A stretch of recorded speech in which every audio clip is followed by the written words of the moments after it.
আইপিএলে টানা ৬ মৌসুম কলকাতা নাইট রাইডার্সের জার্সিতে খেলেছেন। সেই সুবাদে ঐতিহ্যবাহী ইডেন গার্ডেনের সঙ্গে বাংলাদেশের সাকিব আল হাসানের সম্পর্কটাও মধুর। ২ মৌসুম আগে কলকাতা ছাড়লেও ইডেন গার্ডেন আজ সাকিবকে দিয়েছে বিশেষ মর্যাদা। ম্যাচ শুরু হওয়ার আগে ঐতিহাসিক 5 মিনিট বেল বাজানো হয়েছে সাকিবকে দিয়ে। ইডেনে খেলা শুরুর আগে ঘন্টা বাজানো বেশ জনপ্রিয় প্রথা হয়ে উঠেছে। আজ কলকাতা নাইট রাইডার্স ও সানরাইজার্স হায়দ্রাবাদের খেলার আগেও সেই ধারা বজায় রাখা হয়েছে। সাকিবের জন্য ম্যাচটি বিশেষই, একে তো আজ তার জন্মদিন, আর এই ম্যাচ দিয়েই বিপিএল এর পর মাঠে ফিরেছেন বাংলাদেশি অলরাউন্ডার। আর সানরাইজার্স হায়দ্রাবাদে যোগ দেওয়ার আগে ৬ মৌসুমে কলকাতার হয়ে খেলেছেন সাকিব।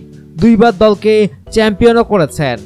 দল বদলালেও কলকাতা এখনও বিশেষ স্মৃতি হিসেবে সাকিবের মনে দখল করে আছে। এখনো বিশেষ জায়গা। গতকাল কেকেআর ও ইডেন গার্ডেন্স নিয়ে নিজের অনুভূতি এভাবেই প্রকাশ করেছিলেন সাকিব।